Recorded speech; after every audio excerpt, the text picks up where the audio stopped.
Hello everyone, welcome back to Believer Science Academy, Bengaluru. This is Targets 2025 Prelims through PYQ.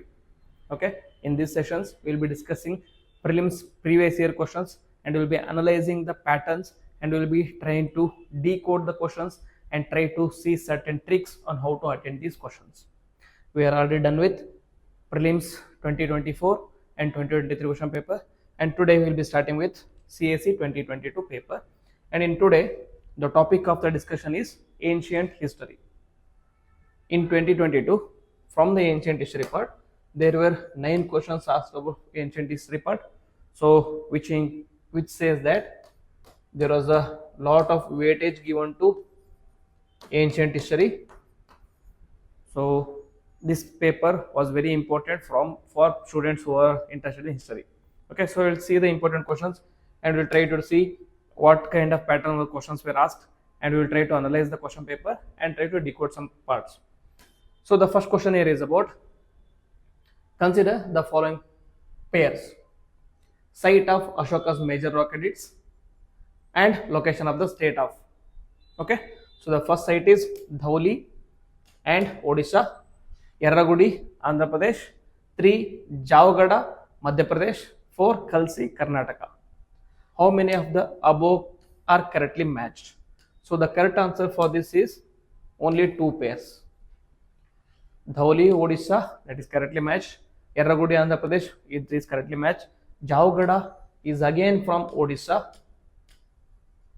And Kalsi is not from Karnataka, instead it is from Uttarakhand, which is present close to Dehradun. Okay, so there are 14 major rock edicts. 14 major rock edicts of Ashoka. These 14 major rock edicts are found at 8 different places. What are those 8 different places? First one is Yarragudi. It is found in Andhra Pradesh. We already discussed this one. Second one is Sopara. Sopara, it is present near Mumbai. Mumbai is in Maharashtra.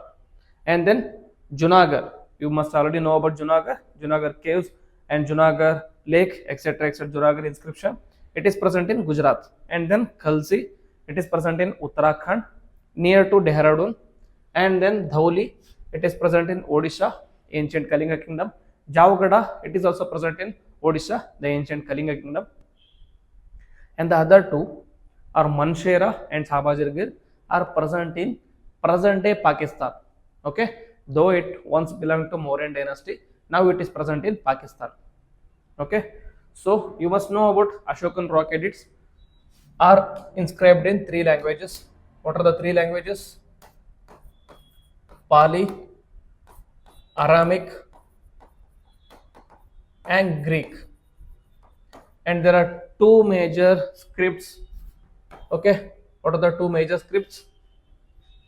Brahmi, 4 major scripts. Okay, Brahmi, Kharosti,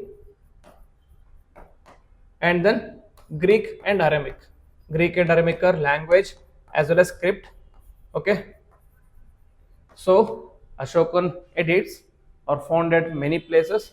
Especially these 14 major rock edicts are found at 8 places, and these inscriptions of Ashoka are majorly inscribed in 3 languages. The languages are Pali, Aramaic and Greek, and the inscriptions in the script is Brahmi, Kharosti, Greek and Aramaic.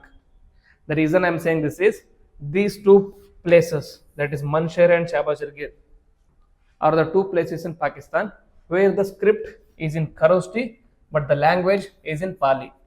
Okay, there can be question about which of the following areas the script is present in Pali language and in Pali language, the inscription is present in Pali language and it is in Kharosti script, and those 2 places are Manshera and Shabazirgir. Okay, now moving back to the discussion. So the correct answer is only 2 pairs. So explanation is, I already explained you. Dhauli is located in Kalinga, present day Odisha, which the emperor Ashoka conquered with the appalling loss of life in about 260 BC. You already know about the famous story of Ashoka and Kalinga war. After the Kalinga War, Ashoka saw the death and destruction which the war brought upon, and he decided from now onwards, I'm not going to fight any wars. Instead, I'm going to propagate Dhamma. Okay, instead I'm going to propagate peace, prosperity instead of wars. Thereafter, Ashoka repented the violence which he had done and converted to Buddhism. He expressed his remorse and his intention to govern the kingdom according to the principles of his new faith in a series of rock cut edicts. So the pair one is correctly matched. Okay, and Ashoka rock edit near Erragudi, which is on Guti Patikanda Road in Kurnool, is in Andhra Pradesh.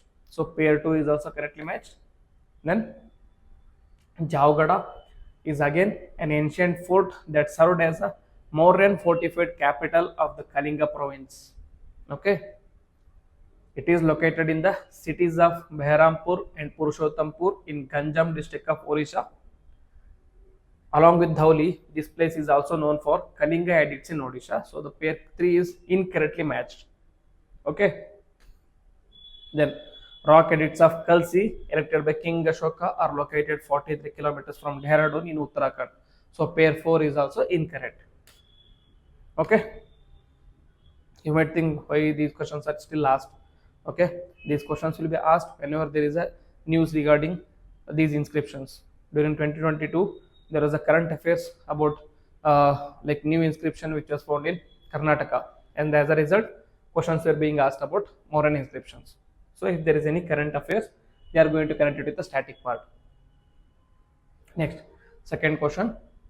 Consider the following pairs: king and the dynasty. King Nanuka Chandela, Jayashakti Paramara, Nagabhatta II, Gurjara Pratihara, Bhoja, Rashtrakuta. How many of the given above are correctly matched? So here the option correct answer here is B, only 2 pairs. And the explanation is Nanuka was in fact the founder of Chandela dynasty. This Chandela, Paramara, Gurjara Pratihara, Bhoja, etc. subparts of Rajput dynasty which ruled India during the medieval period, early medieval period you can say. Okay, so Chandela dynasty who ruled in Jejaka Bhukti region. Jejaka Bhukti region is in present day Madhya Pradesh. So pair 1 is correctly matched. Then Jayashakti was the 9th century ruler of Chandela dynasty in India. So pair 2 is not correctly matched. Here they have matched Jayashakti with Paramara. So Jayashakti is not from the Paramara dynasty. Paramara dynasty was in fact started by Paramara Bhoja, who is a very important king. Then Nagabhatta was an emperor of Gurjara Pratihara dynasty after ascending throne from his father Vatsaraja. So pair 3 is correctly matched. And then Bhoja, who is also popularly known as Raja Bhoja Paramara, was a king from Paramara dynasty. So pair 4 is not correctly matched. Here they have matched Bhoja with Rashtrakuta. Bhoja is not from Rashtrakuta. You could have easily removed this one. And if you know Paramara is mainly famous for Paramara Bhoja. You could have like guessed this also. Rest Nanuka Chandela, since he is the founder of Chandela dynasty, it will be easy to understand. And Nagabhatta 2, there is Nagabhatta 1, who is the founder of Gurjara Pratiharas. Nagabhatta 2 is a subsequent ruler who fought with Muhammad Ghori, I guess. Okay, so these things are very important. So you could have used the common sense here. The correct answer is B. Then question number 3.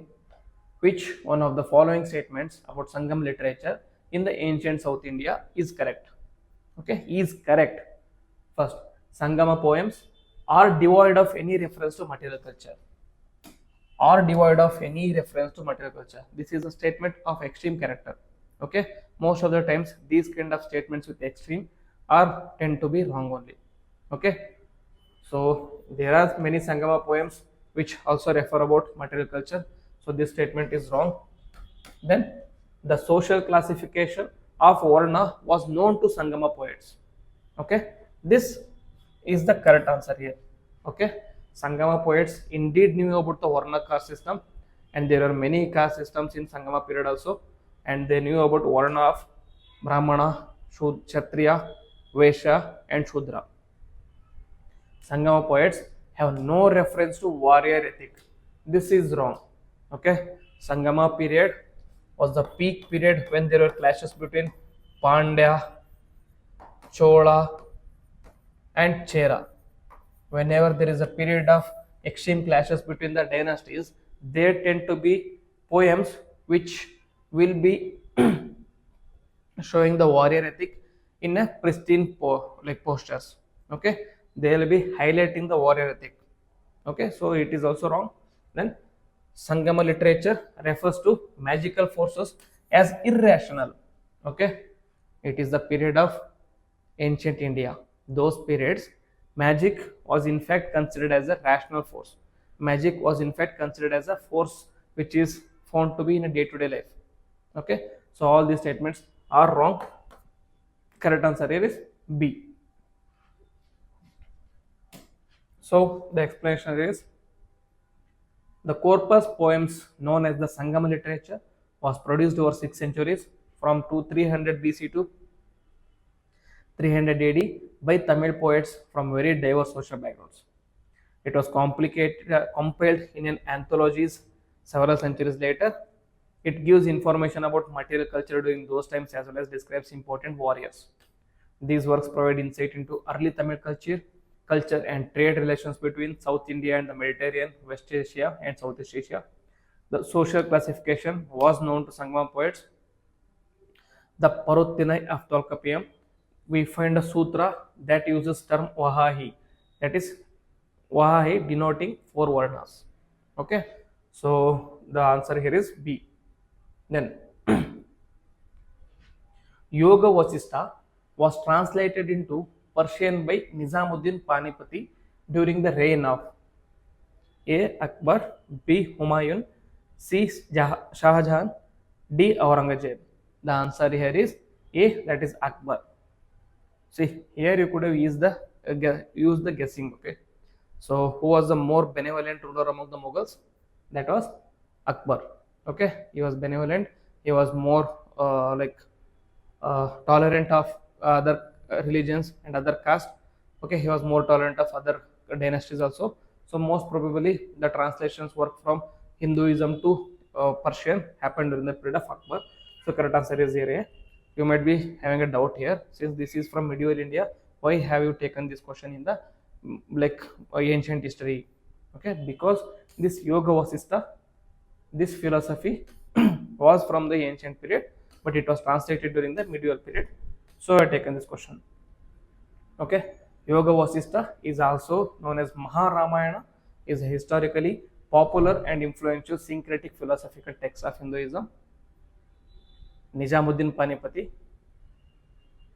who was the Akbar's Mir Bakshi, translated it into Persian during the Akbar's reign. Okay, so the correct answer here is A. Then this question is a classic example of connecting static into current affairs.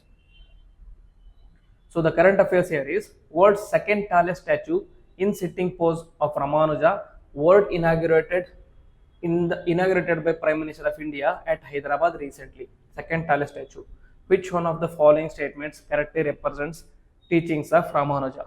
Ramanujacharya was one of the chief Bhakti saints during the Bhakti period. Okay, he came after the Shankaracharya. Shankaracharya was the one who propounded Bhakti Marga in India, and post that many scholars or many saints came along with their own teachings. And second of the time period was Ramanujacharya. So his teachings were A, the best means of salvation was devotion. Okay, so this is the correct answer here. And B, Vedas are eternal, self-existent and wholly authoritative. He didn't believe in Vedas. He believed Vedas are not completely authoritative. These Vedas were made by human beings only, so he didn't believe in Vedas. Logical arguments were essential for the highest bliss. These logical arguments were the philosophy of Madhvacharya, who is another important saint during the period of Bhakti movement. Then salvation was to be obtained through meditation. This was again another another method given by Nimbarka. Okay, this was not by Ramanujacharya. So the explanation here is philosopher and social reformer Saint Ramanujacharya was born in 1017 in Sri Perambur of Tamil Nadu, traveled across India advocating equality and social justice. He advocated universal salvation through devotion to God, compassion, humility, equality, and mutual respect, which is known as Sri Vaishnavam Sampradaya. Okay, his school of philosophy is also called as Sri Vaishnavism. Ramanuja revived the Bhakti movement and his preachings inspired other Bhakti scholars of thought. He is considered to be the inspiration of poets like Annamacharya, Bhakti Ramadas, Tyagaraj, Kabir Das, Mirabai, etc. etc. Okay. So while we are discussing the Bhakti movement and the philosophies, we will also see other important margas or philosophies given by important scholars. There are actually 6 philosophies in India. Within those 6 philosophy, there is one important philosophy, that is Vedanta or Uttara Mimamsa. Within Vedanta, there are 6 sub schools. The school of Shankaracharya is called as Advaita. Advaita means only one. Okay, there is no two, only one. That is Atma and Paramatma are one and the same. Okay, and then there is Ramanujacharya. Okay, Shankaracharya proposed Jnana Marga for salvation. What is Jnana Marga? That Jnana Marga is achieving knowledge in Vedas, achieving knowledge in everything. It will lead to salvation. Okay, and then there is Ramanujacharya. Ramanujacharya, he propounded Vishishta Advaita. Okay, Vishishta Advaita. That is, he believed that Atma and Paramatma are same and one and the same, but Atma do have the certain characteristics which are unique to themselves. But finally, all these Atmas are going to merge into Paramatma. And his Marga was Prapati Marga, that is self-surrenderance or devotion to the God. Okay, and then comes Madhvacharya. He believed in Tattvavada. Tattva is logic. Okay, you have to ask questions. You should not believe in everything you see. You have to ask the questions. And his philosophy was of Dvaita. Dvaita in the sense is Atma and Paramatma are not one and the same. Atma and Paramatma are different from each other. Okay, and the world we live in is real and it is not a illusion. It is not a Maya. These two believe that world we are living in Maya, the ultimate salvation is achieved when we merge with the Paramatma. Whereas Madhvacharya was very logical. For him, the life we are living here is real and we have to live the life up to the most, and we can achieve salvation by Tattvavada, that is logic and grace of God. And after him, there was Vallabhacharya.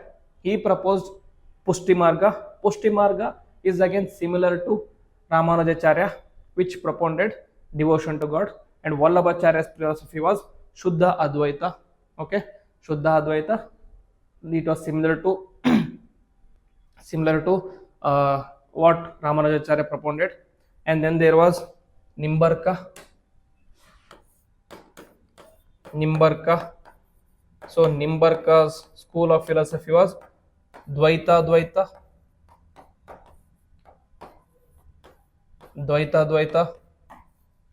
He was similar to Madhvacharya, but he said that Atma and Paramatma are different from each other, and the world is real, and it should be lived to the fullest. Again, similar to Madhvacharya. And then there is Chaitanya Mahaprabhu, who propounded Achinta Bheda. Okay, so all these are 6 sub philosophies within Vedanta school of philosophy. You should be knowing about these philosophies and who propounded these philosophies. Okay, now moving back to our previous question discussion. Again, this is another example of connecting current affairs with your static part. Question is, Prime Minister recently inaugurated the new circuit house near Somanatha temple at Veraval. With regarding to this, which of the following statements are correct regarding Somanatha temple? Statement 1, Somanatha temple is one of the Jyotirlinga shrines. The description of Somanatha temple was given by Al-Biruni. Pran Pratishtha of Somanatha temple, that is installation of the present day temple, was done by President S. Radhakrishnan. So the correct answer here is A, 1 and 2 only. Okay, there are 8 Jyotirlingas in India, 12 Jyotirlingas in India, and of these, one of the Jyotirlinga was Sri Somanatha. In fact, Somanatha temple was the first among the 12 Adi Jyotirlingas of India.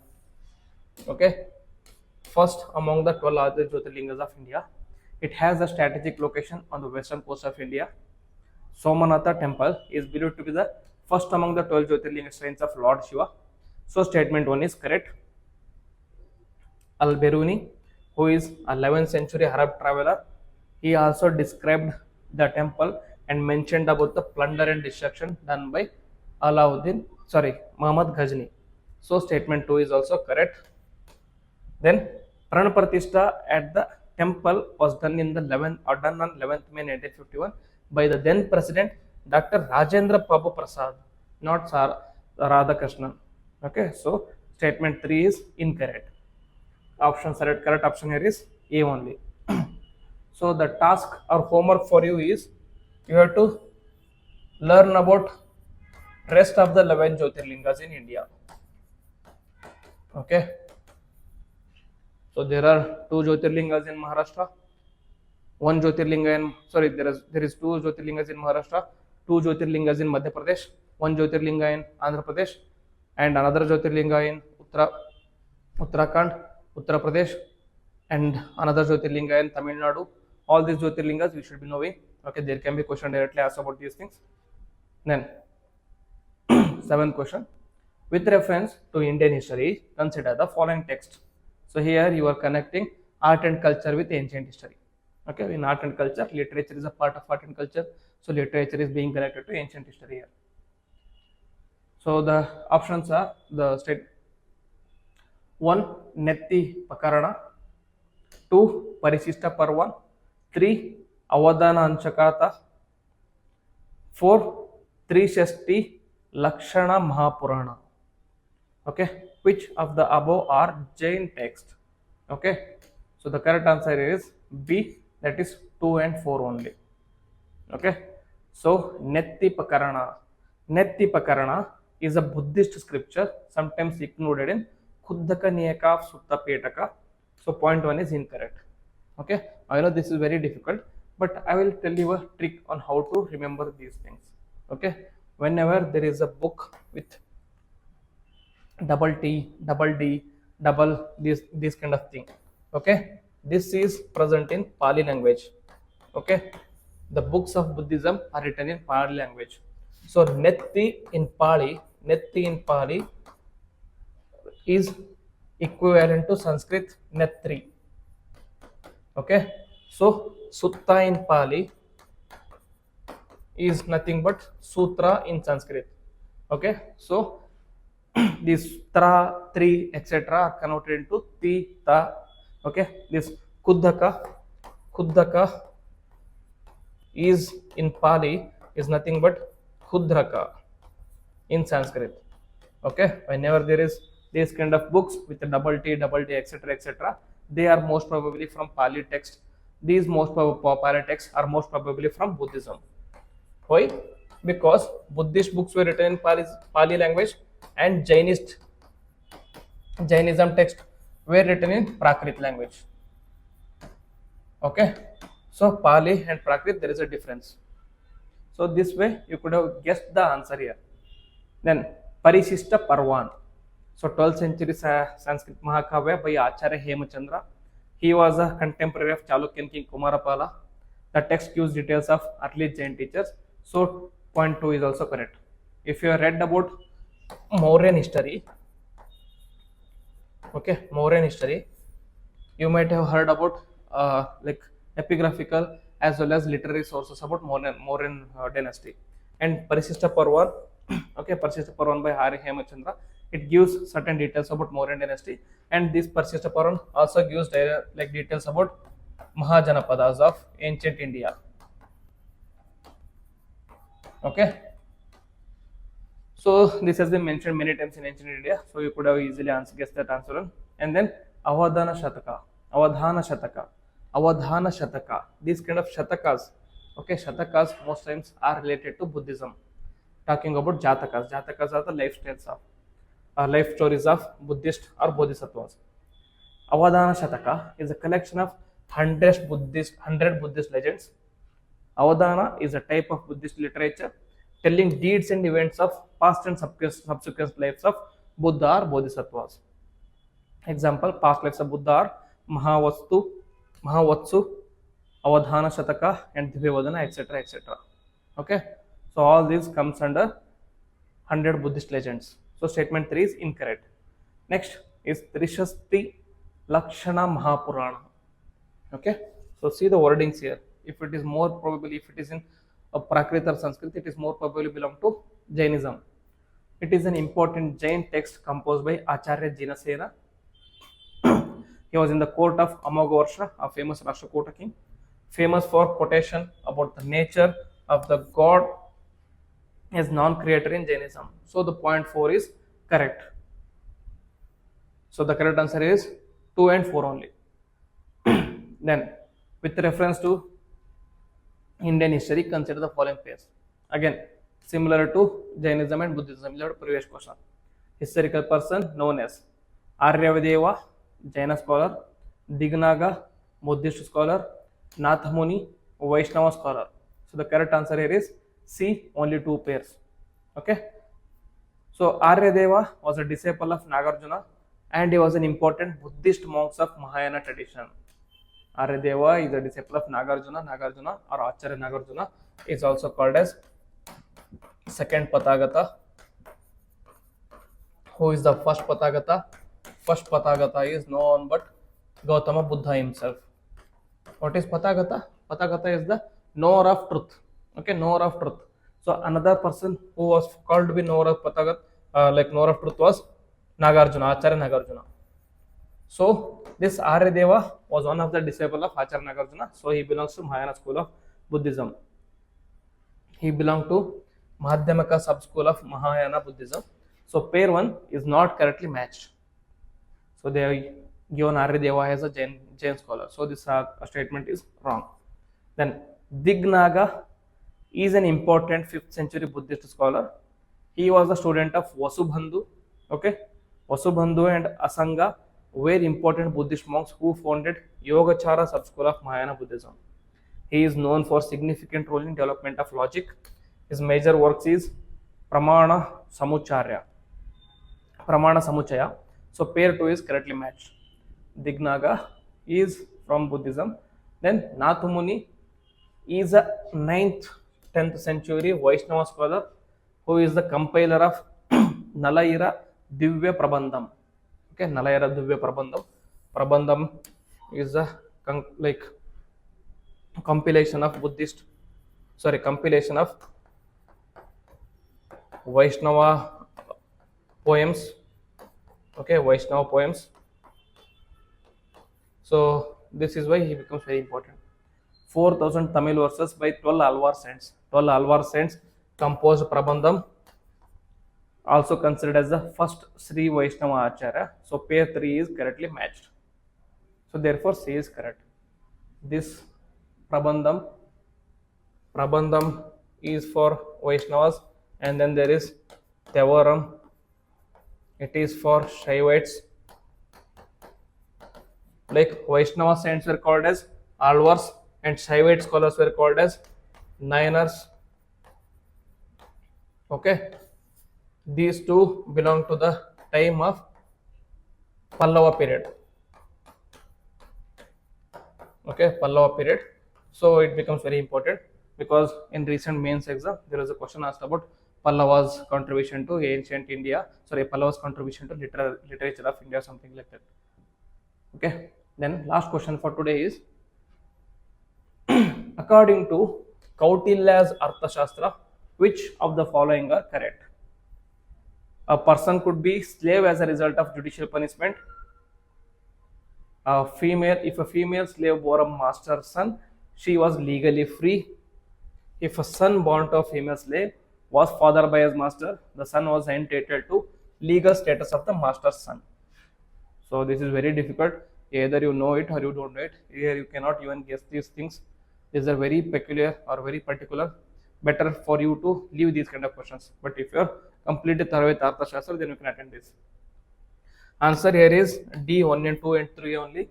That is, person could be slow because of judicial punishment. That is, the Arthashastra, which is an Indian treatise on politics, economies, military strategy, the function of the state and social organization, is attributed to Kautilya, who is also known as Chanakya. He was instrumental in establishing reign of great King Chandragupta Maurya. We already know these things. They dethroned Nanda and started Maurya dynasty with the help of Chanakya.